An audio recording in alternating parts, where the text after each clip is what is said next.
Today, we're taking a close look at Patrick J.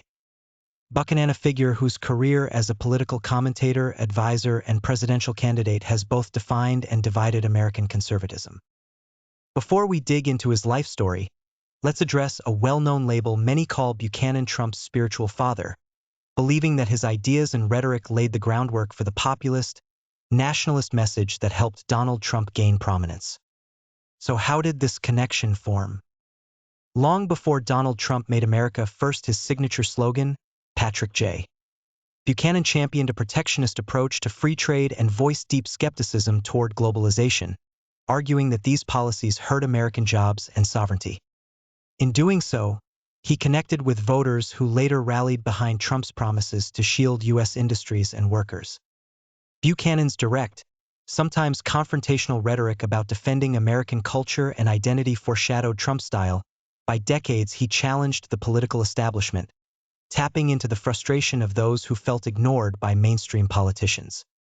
From the start, Buchanan also placed a strong emphasis on cultural and social conservatism, advocating traditional social values, immigration control, and safeguarding American heritage issues that still resonate powerfully with much of Trump's base.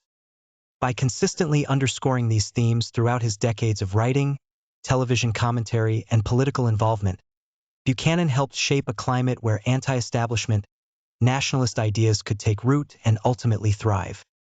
This influence went beyond a few talking points. It helped set the stage for a broader populist movement by giving subsequent figures most visibly Trump a ready-made ideological framework and a blueprint for connecting with voters disillusioned by the status quo.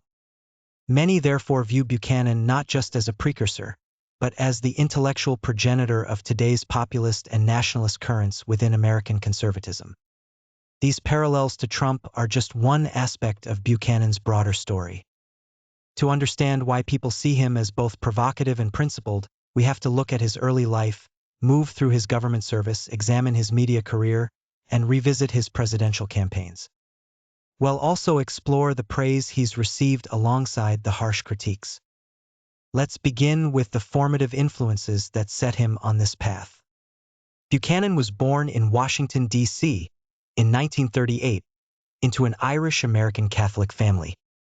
Educated in strict Catholic schools before attending Georgetown University, he developed a strong sense of discipline and respect for hierarchical order. He also grew up with a deep reverence for historical and cultural traditions that he believed were essential to American identity. Many see these formative years as the basis of his moral and cultural framework, one that later motivated him to champion what he considered the nation's core values. Supporters point to his intellectual rigor and commitment to preserving tradition, which they say secured his influence in conservative circles.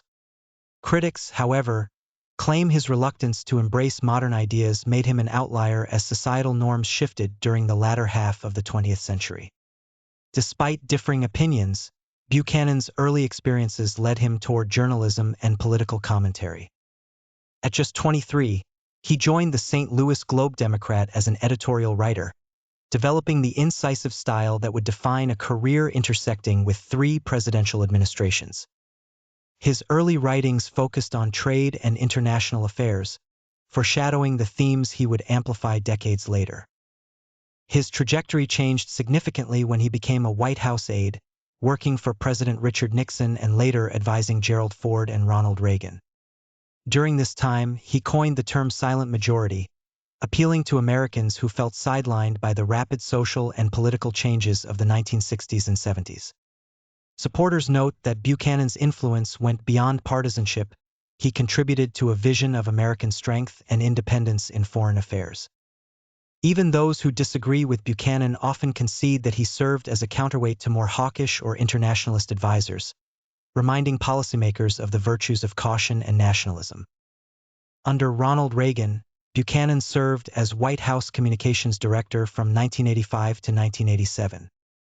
He championed a conservatism based on limited government, a strong defense, and the protection of traditional values. Though his tenure was brief, many believe he helped pave the way for a resurgence of American nationalism. Critics argue that his isolationist leanings clashed with the more interventionist foreign policies of the Reagan era. Still, few dispute that he brought a distinctive perspective to every administration he served. After leaving government service, Buchanan built a high-profile media career as a journalist, columnist, and television commentator. He became a familiar face on CNN's Crossfire and the McLaughlin Group, as well as on radio. Known for bold and sometimes combative rhetoric, he was praised for injecting unapologetic opinions into mainstream debates and criticized for the exact same reason. His calls for stricter immigration controls and more protectionist trade policies struck many as radical at the time, but they resonated with those who felt cultural and economic shifts were leaving middle-class Americans behind. One hallmark of Buchanan's media presence was his ability to frame complex issues in direct, accessible language. Even critics who found his arguments unpalatable acknowledged that his clarity set him apart in an era of scripted soundbites. Buchanan's ventures into presidential politics also loom large in his legacy. He sought the Republican nomination in 1992 and 1996, then ran as the Reform Party's nominee in 2000. Although he never won, these campaigns prompted many Americans to confront issues he believed mainstream politicians were ignoring. In 1992, challenging incumbent George H.W. Bush, he argued that foreign and economic policies were undermining national sovereignty. His strong performance in some primaries, where he captured nearly a quarter of the vote, indicated a growing constituency unhappy with establishment GOP policies. Again in 1996, he highlighted NAFTA and called for tougher immigration laws, pushing the Republican Party to acknowledge the populist and nationalist sentiments simmering in its base. By the time he ran under the Reform Party banner in 2000 with Isola Broussard-Foster, Buchanan's policy platform remained consistent with drawing from international institutions he believed did not serve American interests, reducing immigration, and reevaluating free trade agreements. His share of the vote was modest, but he demonstrated unwavering devotion to his core principles, even outside the two-party system. Critics argue that Buchanan's campaign rhetoric was divisive, alienating immigrant communities and oversimplifying global economic realities.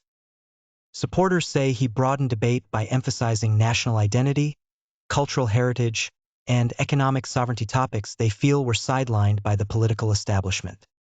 Some even credit him with paving the way for future populist movements, including Trump's eventual America First platform. Buchanan's lasting impact on contemporary conservatism is one of the most enduring parts of his story. Whether admired or denounced, his ideas have shaped the direction of the movement. His early warnings on globalization and his calls for protecting American industries and jobs continue to resonate with voters concerned about economic inequality and foreign competition. Political observers note that his America First ethos helped set the stage for the populist and nationalist currents we see today. Even critics who view his worldview as outdated admit that by challenging the consensus, he created space for debates over national identity, economic fairness, and global responsibility. In scholarly circles, Buchanan's books such as A Republic, Not an Empire, and The Death of the West are still studied for their exploration of American conservatism. Though many disagree with his conclusions, they often find his consistent, ideology-driven perspective intellectually stimulating. And while his emphasis on reduced immigration and economic nationalism remains polarizing, it has forced policymakers to revisit the balance between global engagement and domestic well-being. A well-rounded look at Buchanan must also include favorable assessments. Conservatives and some moderates praise his willingness to stand firm on issues like immigration, free trade, and cultural identity, interpreting his positions as principled consistency rather than political opportunism. They also note his early caution about the hidden costs of globalization, such as the decline of American manufacturing and the erosion of working-class communities. His emphasis on economic nationalism has undeniably left a mark on modern policy debates about protecting American workers. In cultural terms, Buchanan's focus on family, faith, and heritage resonates with people who believe mainstream politics undervalues moral and social cohesion. They commend him for steering conservatism toward preserving key traditional values. He's also recognized as an intellectual provocateur, someone who isn't afraid to challenge the consensus or ask uncomfortable questions about America's direction. Many agree that these provocations often spur deeper reflection. At the same time, critics see Buchanan's vision as exclusionary, arguing that his rhetoric can foster intolerance or economic isolationism. They fault him for yearning for a simpler America that no longer exists if it ever truly did, and for failing to address the complexities of an increasingly interconnected world. This stark contrast, between those who admire his convictions and those who dismiss them as regressive, underscores how profoundly his ideas resonate with some and clash with others. Yet no matter one's perspective, Buchanan has undeniably sparked debate and forced both political leaders and the public to tackle tough questions about identity, economics, and global responsibility. His influence extends well beyond any single campaign or administration, woven into the fabric of conservative thought over the last several decades. As we wrap up, it's clear that Patrick J.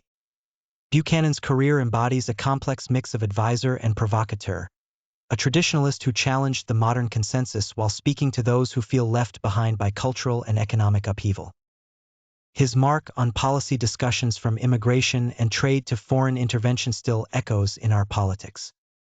Admirers view him as a guardian of tradition, and sovereignty detractors see him as a throwback, resistant to the realities of a diverse, interconnected society. In either case, his work as a public intellectual highlights the importance of open debate and the power of a single voice to shape political thought. Thank you for joining us for this program. We hope today's exploration gave you a balanced perspective on Patrick J.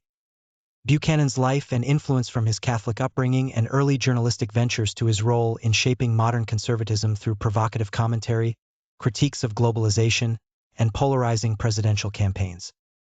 Whether you see him as a defender of traditional values or a figure who oversimplifies the modern world, his impact on American discourse is undeniable.